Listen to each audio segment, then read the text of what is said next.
A report by reviews.org. An international study shows that South Africa has the highest search volume for the term sugar daddy sites. Now, the findings indicate that many South African women appear to be on the hunt for a relationship with monetary benefits. The company says its team used Google Trends data on 112 countries around the world to determine which indulgent topics people were most likely to type into their search engines. For countries such as Jamaica, Bangladesh and Egypt, adult content is the most searched for. Now, joining us on the program, and I'm going to, before I even introduce my guest, just warn viewers out there that this is not for sensitive viewers, and if the kids are watching, perhaps this is the time to take them away from the television screen, because the content is mature that we're going to be talking about here on the program. So, joining us, we've got Jackie Phamotse. She's the author of Bear. It's a book about her previous life and what is known as a blesser phenomenon. Also, we've got Serge Cabonge, who is a businessman and who doesn't hide his lifestyle about being a blesser.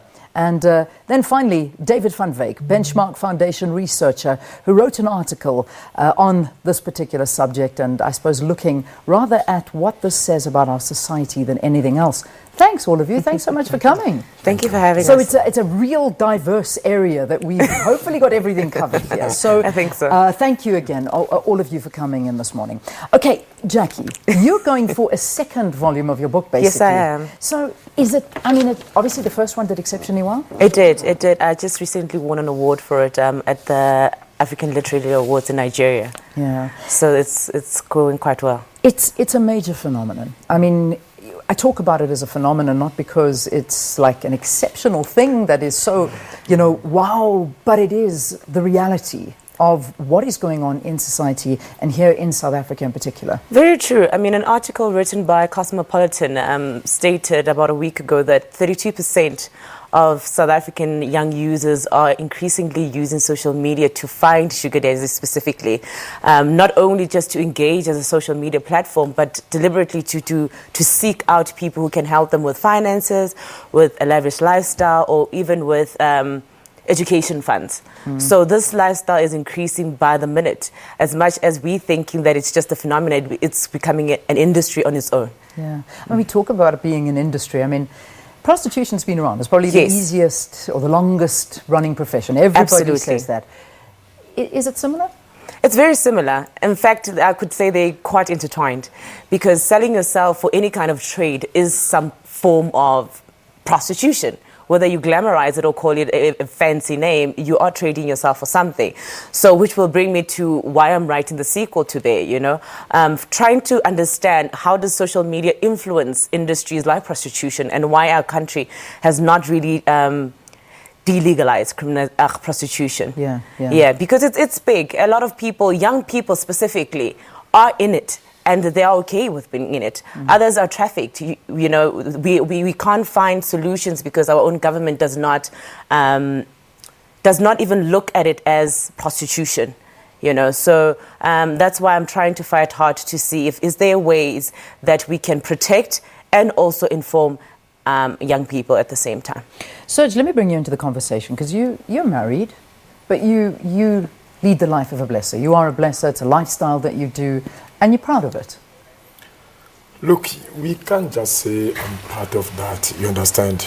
Look, certain things we need to look at around, how things have been trading around, you understand? Yeah, we can't say we're going around and then looking for it.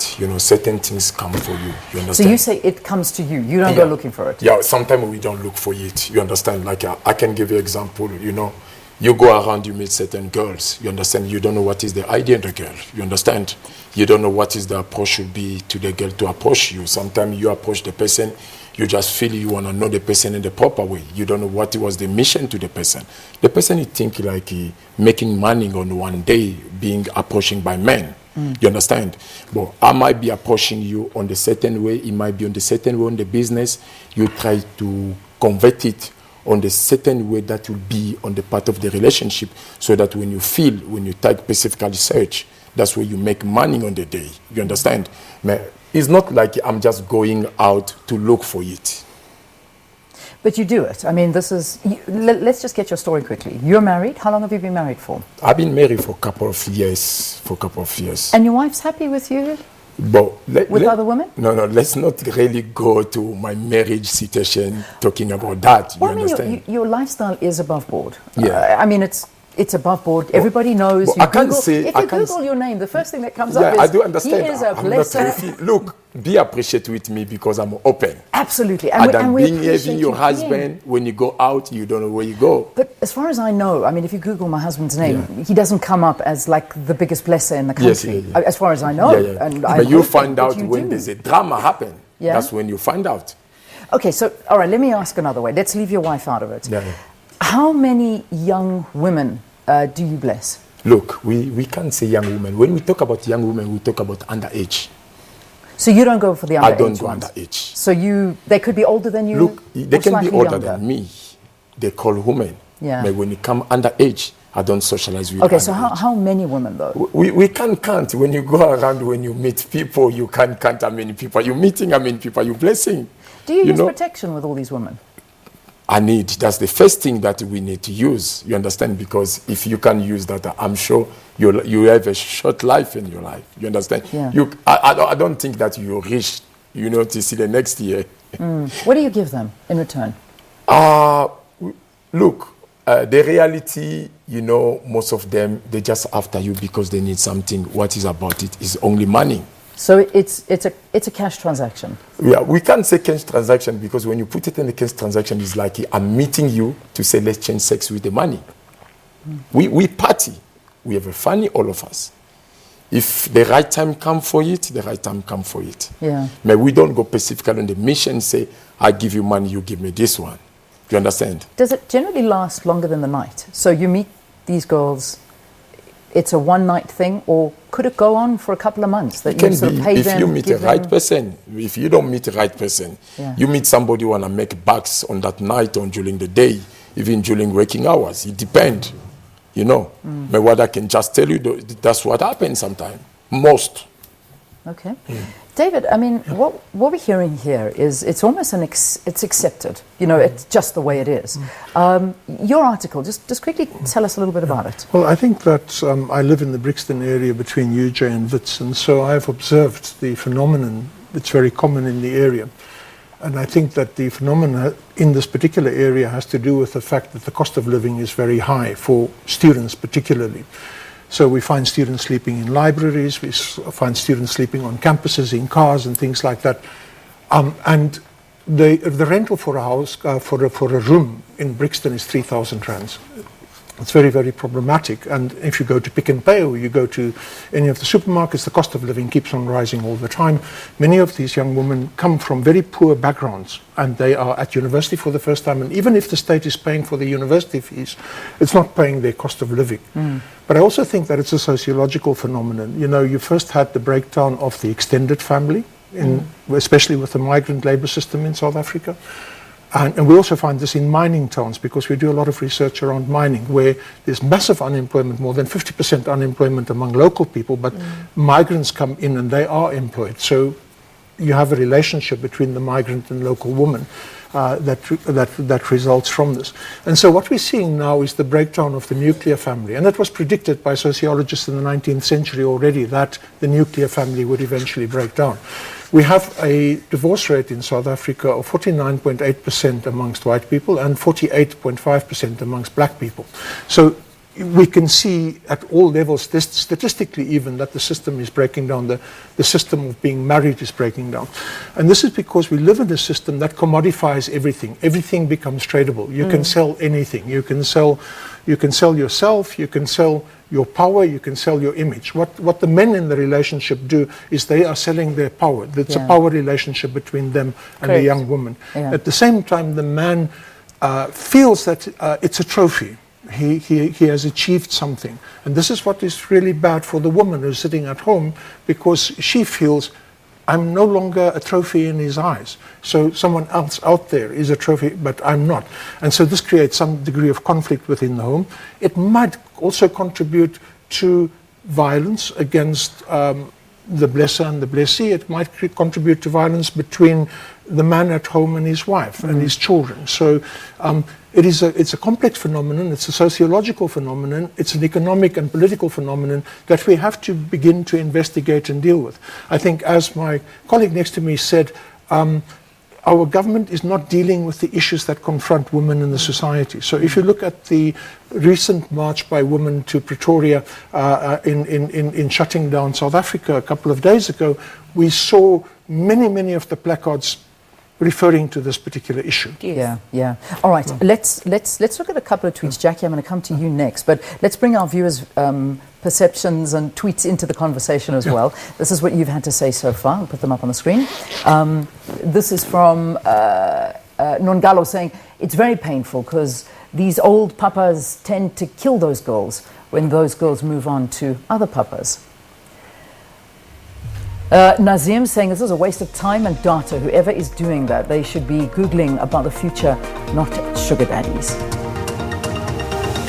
Despicable Me, it's always been like that though. I don't remember a time where young girls were not interested in men who were older than them. What's different today is what people did when Google was not being monitored or monitored by Google. My matric year, 7 girls got pregnant, 3 by our school teachers. Yeah. Notorious Mabilani, I wish I was surprised, but I'm not. South Africa is a cursed country. Notorious, not only South Africa, I can promise you. Mex, surely the demand is huge for blessers. Young girls don't want to work hard.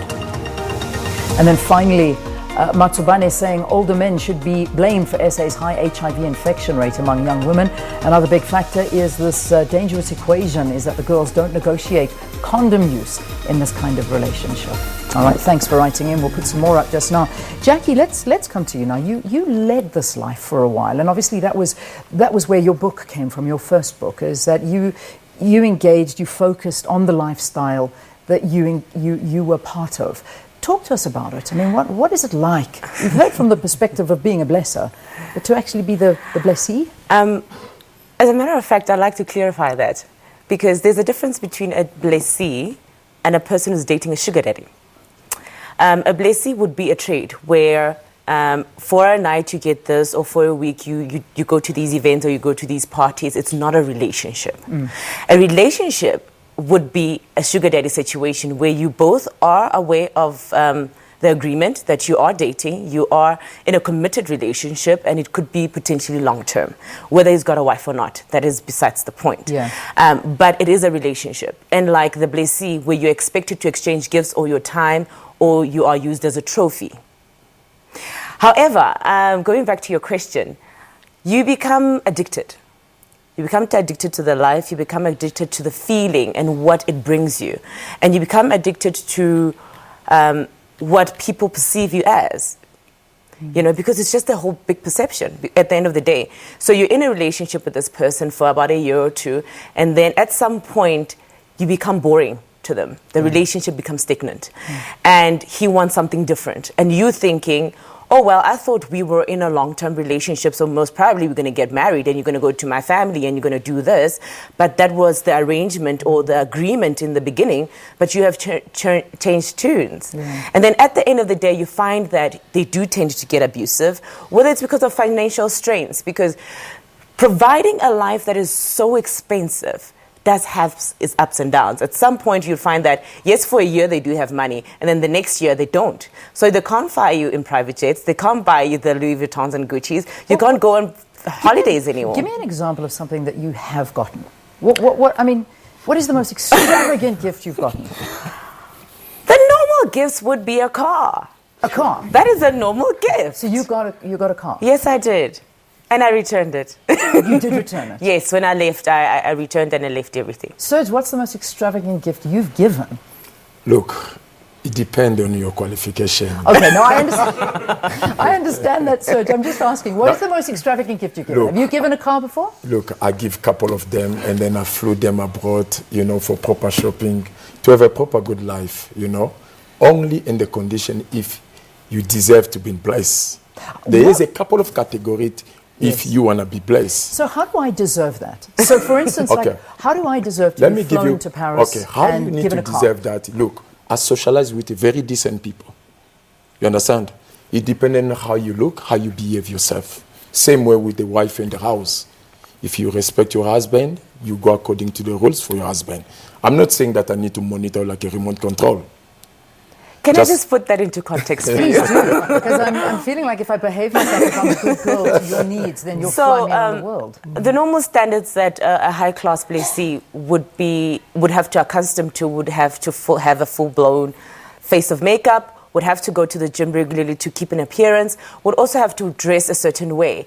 And your language or the way you speak, you have to be taught how to speak, because the people that you might engage with at dinners or golf parties or any getaway trip that business people would be on, you would have to have some type of etiquette, if I may put it that way. So you would be trained to speak, eat a certain way, and also understand the different kinds of alcohol and so forth. Do you actually go for training? There are people to get to this level? there are people who offer etiquette services, so people like Serge would pay for those services and say, can you teach my girl how to have etiquette when it comes to this kind of lifestyle?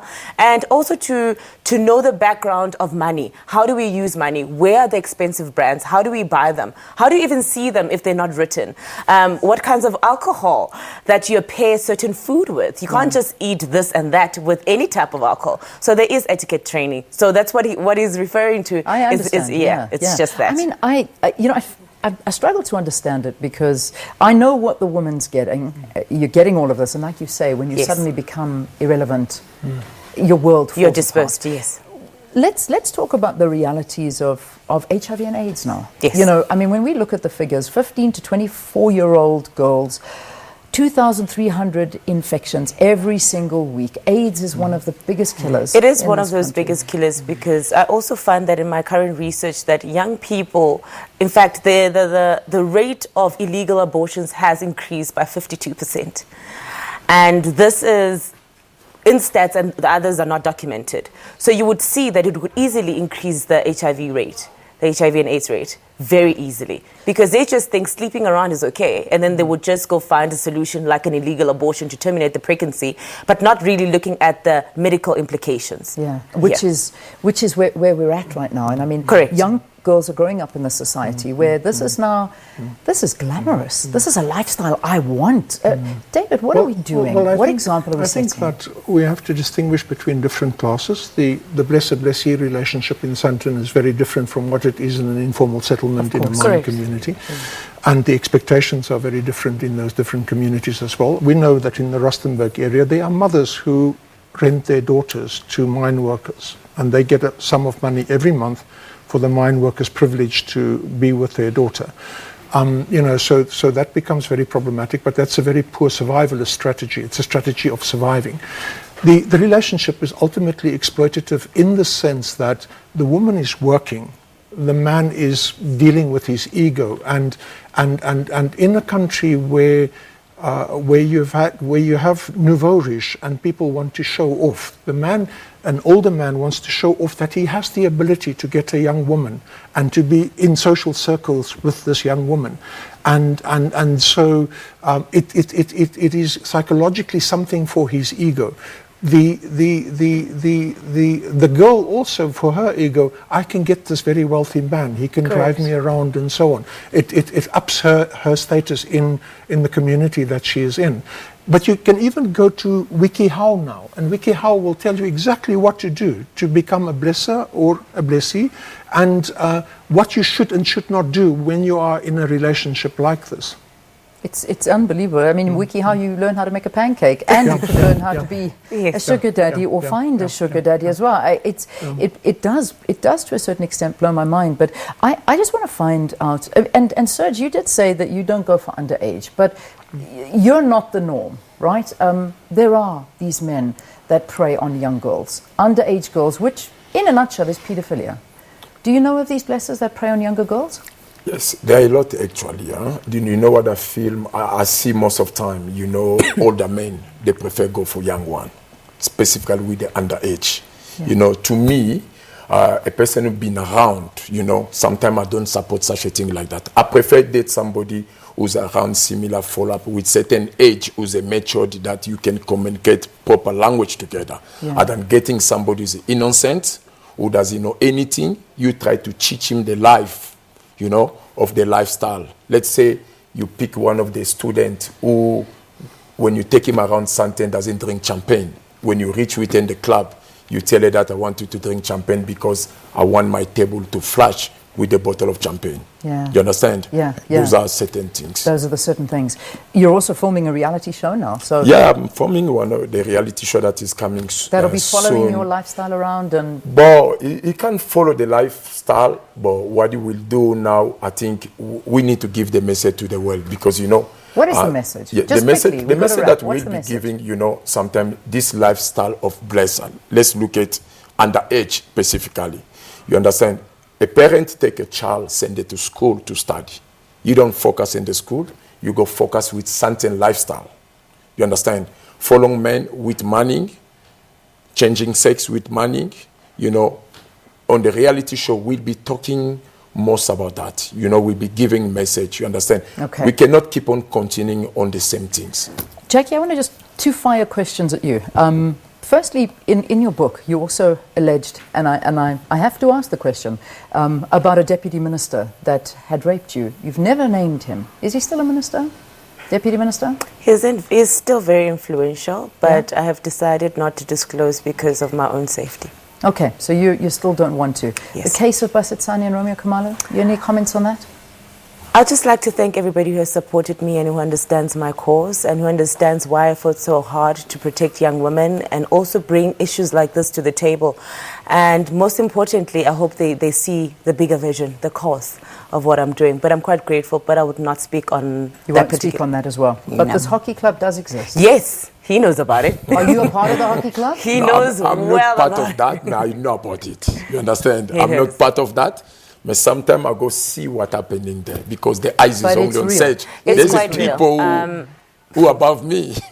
It's quite real, and it has moved on to what we call continental human trafficking, which is quite dangerous. David, wrap it up for me. I've got 30 seconds for you to I wrap think, this all up. I think that the problem for me is the fact that we have a society in which we emphasize me and mine and not ours, and we don't actually educate our children to be socially involved and responsible. We also, as adults, we have come into this new society, and suddenly we can all want to be rich. And being rich, part of being rich is what you own. And if you can own another human being on the side, this is what gives you power. And I think this is, you know, at the root of corruption and so on as well. Within our society, we have to begin to deal with this thinking that power and owning another human being is acceptable. Let's leave it there. Thank you, all of you, for coming in, for being so honest, putting it out there and letting people understand what is happening. It may not be a life you lead, but believe me, there are a lot of people who do this. It's a huge lifestyle. It is 8 o'clock here on the program. Let's get our news. Sakina, I'll hand it over to you.